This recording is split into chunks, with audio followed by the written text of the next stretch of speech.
Mes invités du jour, il s'agit de M. François Nitiema, contrôleur CONA-CFP, Coordination nationale de contrôle des forces de police. Bonjour M. Nitiema. Bonjour madame. Comment allez-vous? Je vais très bien, vous? Ça va, bien réveillé? Très bien, un peu fatigué mais ça va. Ok, super. Merci à vous, malgré tout d'avoir été répondu présent à notre invitation. Merci beaucoup. Voilà, et aujourd'hui vous n'êtes pas seul, vous êtes accompagné par M. Francis Nyon, également contrôleur CONA-CFP. Bonjour M. Nyon. Bonjour madame, merci de nous accueillir chez vous. Ça fait plaisir. Également M. Seriba Ouattara. Bonjour M. Ouattara. Bonjour madame, merci de nous recevoir sur votre plateau. Merci, c'est nous qui sommes contents de vous avoir avec nous pour parler de contrôle routier et de défis sécuritaires au Burkina Faso. Mais pour commencer, nous on connaît juste que les noms. Donc on aimerait bien en savoir plus sur vous, les invités que nous avons sur ce plateau. Et, parce qu'il y a des gens qui nous suivent, ils veulent savoir c'est qui on a en face de nous. C'est ça. Monsieur Nitiema, vous pourriez mieux vous présenter. Merci une fois de plus, merci à tous les auditeurs. Et moi, effectivement, c'est l'adjudant-chef-major de gendarmerie François Nitiema, nommé contrôleur à la Coordination nationale de contrôle des forces de police. D'accord. Monsieur Nyon. Je suis le commissaire divisionnaire de police Nyon Francis. Je suis également contrôleur à la CONA-CFP. D'accord. Monsieur Ouattara. Merci aux téléspectateurs de la télévision nationale. Je me nomme Ouattara Seriba, capitaine de police, contrôleur à la Coordination nationale de contrôle des forces de police. D'accord. Merci à vous pour cette présentation. On sait désormais qui on a en face de nous. Et justement, on va encore parler de présentation parce qu'on va parler de la structure, votre structure, la structure qui vous amène ici sur notre plateau,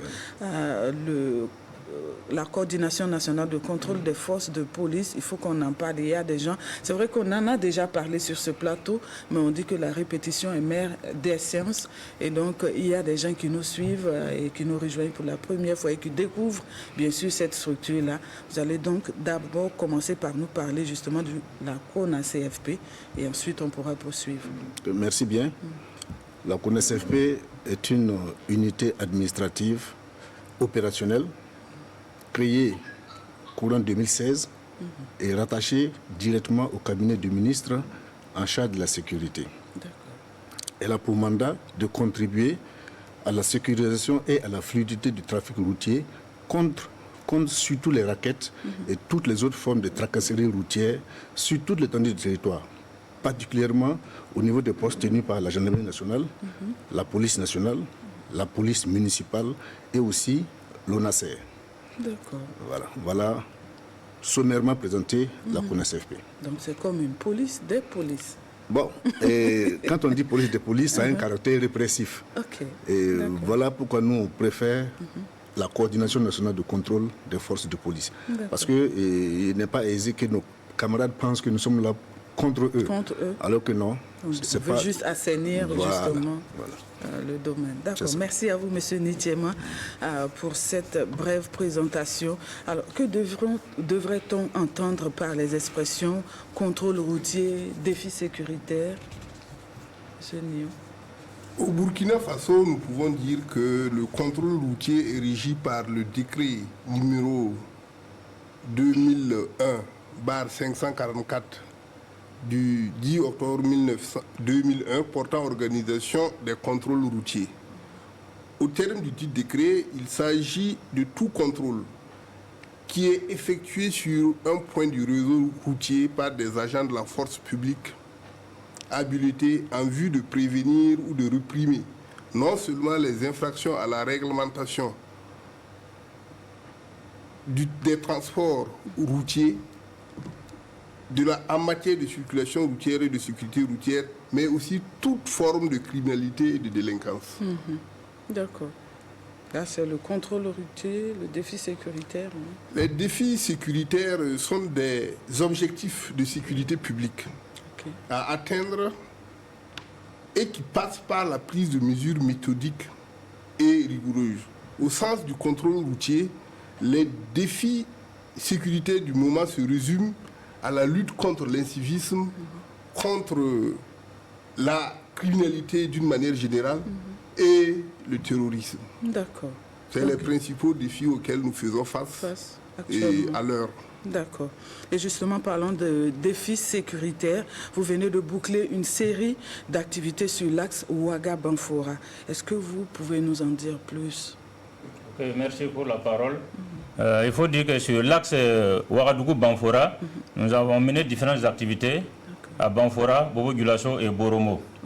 Et à Banfora, sur les antennes de la radio communautaire Mouniou, nous avons fait enregistrer 2 émissions radio et une interactive. Nous avons également organisé un atelier de sensibilisation au profit des acteurs du transport routier, notamment les forces de sécurité intérieure, ils étaient au nombre de 14, et les membres des syndicats des chauffeurs et des transporteurs routiers, ils étaient au nombre de 43. Et cela a porté sur des thématiques se rapportant à la sécurité et à la fluidité du trafic routier et la lutte contre les raquettes et les autres formes de tracasserie routière. D'accord. Je vais ajouter qu'au niveau du Bobo, c'était presque les mêmes activités, mais là, on a été reçu à la ETB, la ETB 2, qui nous a bien reçus, qui nous a permis également d'enregistrer 2 émissions, n'est-ce pas?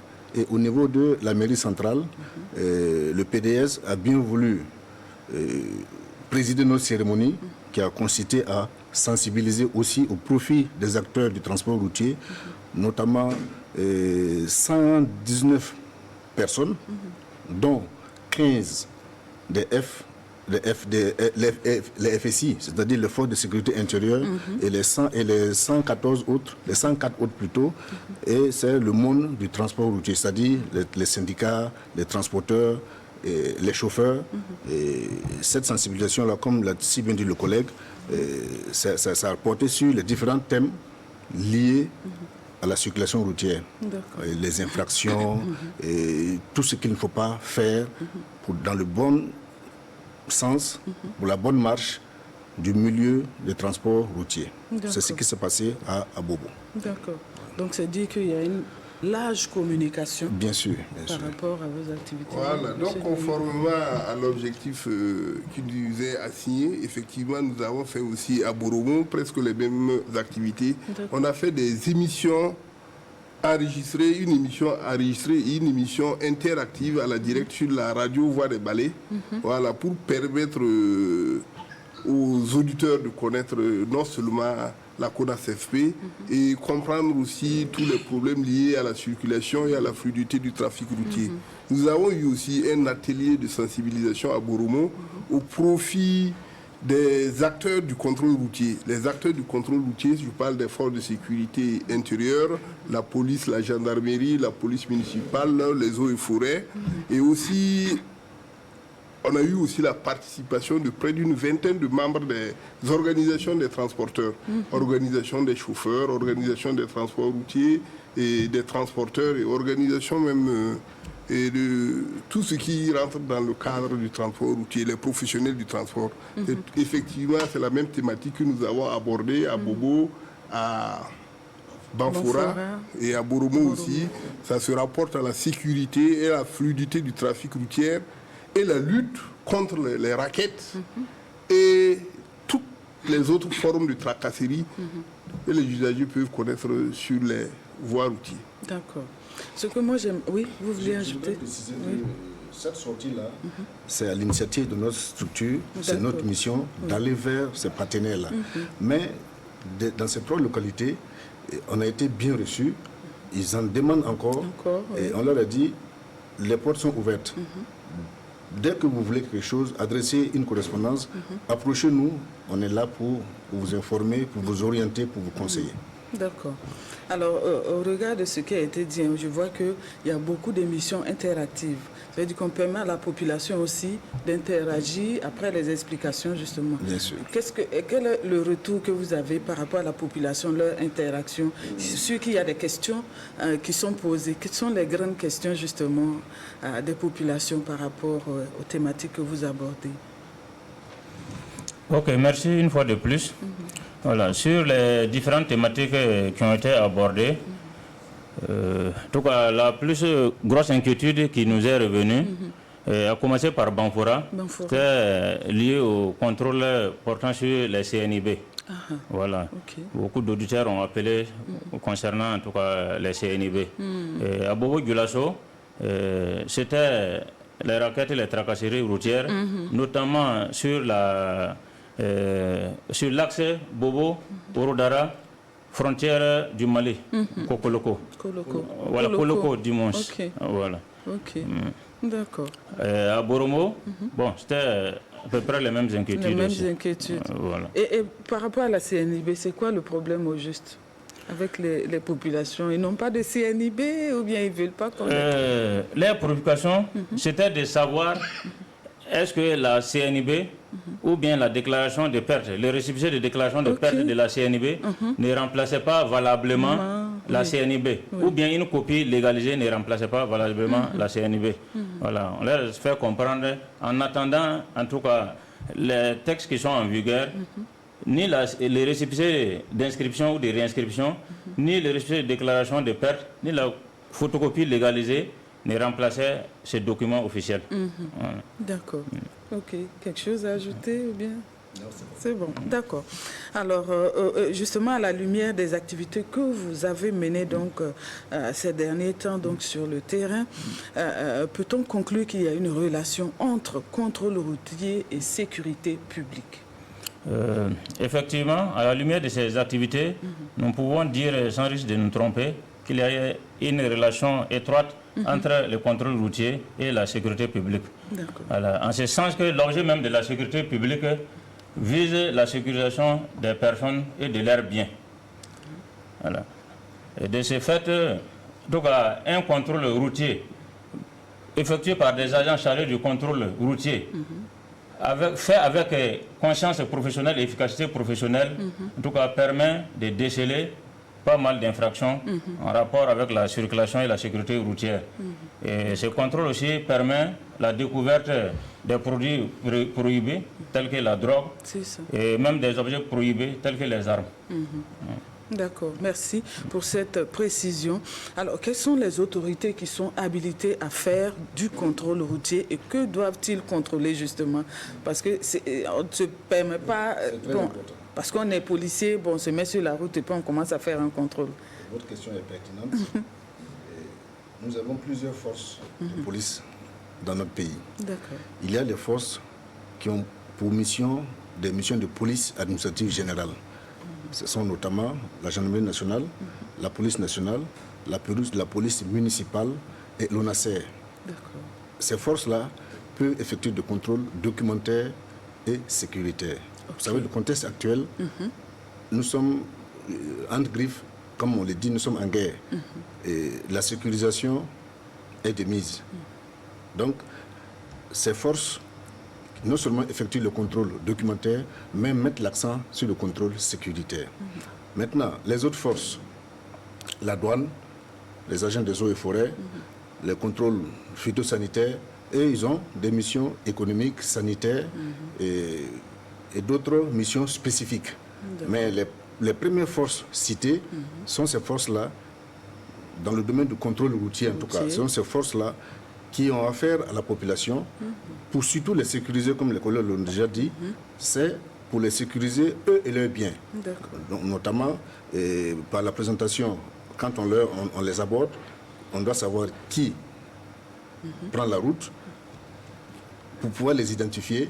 Et voilà pourquoi on dit que c'est une police administrative générale que ces forces-là, les 4 forces citées-là, effectuent. D'accord. Voilà. Ok.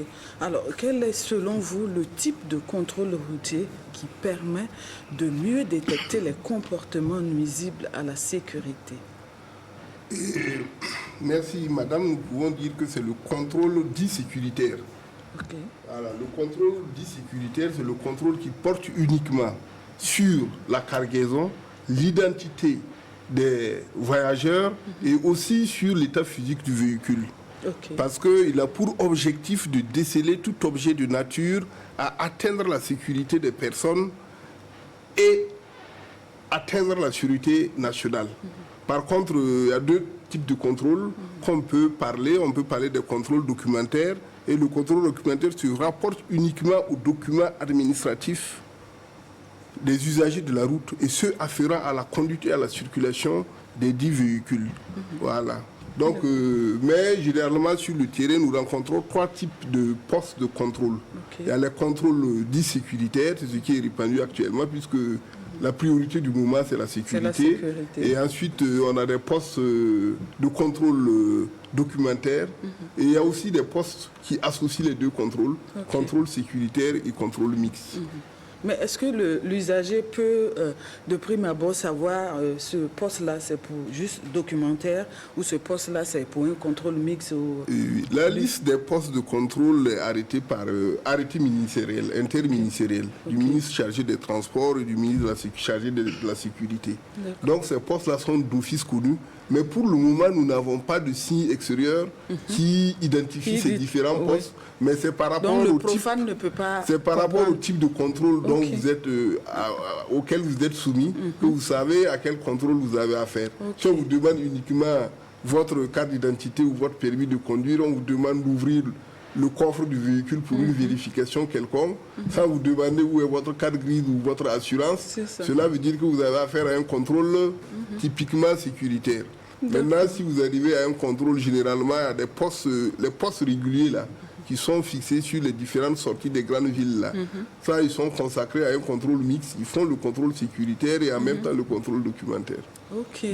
Bon, ça explique mieux un peu ce qu'on voit parfois à la sortie justement des villes.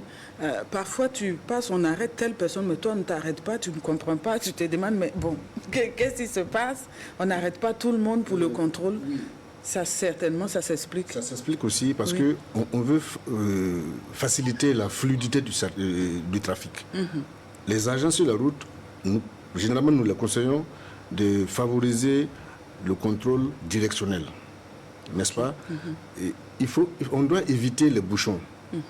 Donc, les contrôles, généralement, doivent se faire un seul véhicule à la fois. C'est-à-dire, ils ne sont pas obligés d'arrêter tous les véhicules parce que là, ça va créer d'autres problèmes. Voilà, c'est sélectif. D'accord. Voilà. Si la circulation n'est pas dense, ils contrôlent tout le monde. Mais si la circulation est dense, notamment les week-ends, ils ne peuvent pas contrôler tout le monde. D'accord. Ok. Alors, cette sélection, est-ce que ça ne peut pas amener à laisser échapper des suspects, par exemple? C'est possible. Ou bien, je ne sais pas, peut-être la sélection se fait avec l'instinct. Bien sûr, avec l'instinct. Généralement, à la sortie d'une ville ou à l'entrée d'une ville, les postes sont beaucoup plus regardants sur ceux qui rentrent dans la ville. Ok, d'accord. Ça, c'est très important. Ceux qui rentrent dans la ville, c'est eux qui sont plus intéressés par le contrôle. Sécurité surtout. D'accord. Voilà. Ok. Voilà. Madame, il faut se dire que les agents chargés des contrôles ont aussi leur technique d'appréciation et de sélection des personnes qui doivent contrôler. Parce que contrôler systématiquement tout le monde serait aussi créer un autre problème. Il y aura énormément de bouchons énormes qui vont créer un désagrément. Et leur rôle aussi, c'est de faciliter la libre circulation des personnes et des biens, c'est-à-dire la fluidité en matière de circulation routière. Mais soyez rassurés que les différentes forces de l'ordre qui travaillent aussi avec un renseignement, un type de renseignement qu'on appelle renseignement opérationnel. Et ça les permet aussi de détecter certaines choses. Donc soyez rassurés, tout le monde n'est pas systématiquement contrôlé, mais ceux qui doivent être contrôlés le sont généralement. D'accord. Monsieur Seriba aurait quelque chose à ajouter? Bon, je pense que tout est dit. D'accord. Alors, quel conseil? On a tout le monde, on a des milliers de personnes qui nous suivent. Alors, quel conseil est-ce que vous avez à l'endroit donc des téléspectateurs, des usagers de la route, pour terminer notre entretien? Ok, merci madame. Je vous le disais tantôt que l'objet même du contrôle routier, c'est la sécurisation des personnes et de leurs biens. Cela veut dire que le contrôle routier contribue pour beaucoup à la lutte contre l'insécurité et à la lutte contre le terrorisme. Voilà, pour ce faire, nous exerçons les usagers de la route en tout cas, à tout faire pour être en règle vis-à-vis de leurs documents administratifs et des documents afférents à la conduite de la circulation de leurs véhicules. Voilà, à dénoncer tout cas suspect aux agents tout cas chargés du contrôle routier. Voilà, vous pouvez être dans un cas, voilà, je prends l'exemple d'un cas, voilà, au cours du trajet vous sentez qu'un des passagers est en train de passer un coup de fil, dans une langue que vous comprenez bien sûr, mais ce qu'il est en train de dire, en tout cas, n'est pas de nature à arranger la population. Voilà. Vous pouvez arriver à un poste de contrôle et dire discrètement à un des agents. Voilà. Toujours parlant de conseils, nous demandons également aux mêmes usagers de la route à dénoncer tout comportement indélicat qui viendrait à constater de la part de ces agents chargés du contrôle routier en appelant sur le numéro vert de la CONACEP qui est le 10-20. 10-20, d'accord. Oui, je voudrais ajouter par rapport à cet aspect-là, l'appel sur le 10-20, et c'est un 10-20 centralisé, mais qui répond à deux réseaux. Pour un usager qui constate une indélicatesse au niveau d'un poste tenu par la police nationale ou la police municipale, il peut appeler le 10-20 avec le réseau Telmob, Move. Et si c'est un poste tenu par la gendarmerie nationale, ils appellent avec le réseau Orange. Là, les deux contrôleurs chargés de recueillir ces plaintes-là, au niveau de Orange, justement, c'est un contrôleur de la gendarmerie. Au niveau de Move, on n'a pas dit Onatel, Telmob, c'est un contrôleur de la police. D'accord. Et là, ça va plus vite. Ça va plus vite, voilà. D'accord. Ok. Donc ces deux réseaux-là peuvent justement passer l'appel sur le 10-20. Voilà. Et c'est gratuit. Gratuit. Voilà. Comme conseil à donner, je dirais que, bon, comme mon collègue l'a dit, il faut respecter le règlement en vigueur. Respecter le règlement en vigueur, ça veut dire respecter le code de la route. Ça veut dire porter son casque, porter sa ceinture de sécurité, respecter les feux tricolores et respecter les agents chargés du contrôle routier dans tous les postes, dans tous les carrefours. Et là, on va participer à la coproduction de la sécurité parce que c'est une affaire de tous. C'est ça. Merci. Monsieur Nion. Mais bizarrement, on n'a jamais vu le contrôle par rapport à la ceinture de sécurité ou de casque. Bon, pour le moment, je veux que le Nasser travaille à ça. D'accord.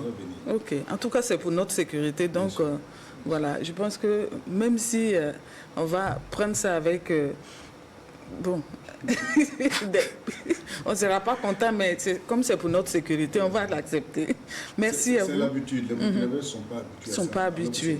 Oui. C'est quand il y a un dégât qu'on se rend compte que la ceinture de sécurité est très importante. Très importante. Voilà. Merci à vous, Monsieur Nitiema, Monsieur Nion et Monsieur Ouattara. Ça a été un plaisir de pouvoir échanger avec vous autour justement de cette thématique. Contrôle routier et défis sécuritaires au Burkina Faso. Merci pour vos éclairages. On vous recevra encore très prochainement pour toujours en parler. Et je suis sûr que cette activité sur l'axe Ouaga-Banfora, ce n'est pas la dernière. Sûr que vous allez encore mener d'autres activités et on en parlera sur ce plateau. Merci. Merci à vous. Et puis, excellente journée de mercredi en attendant.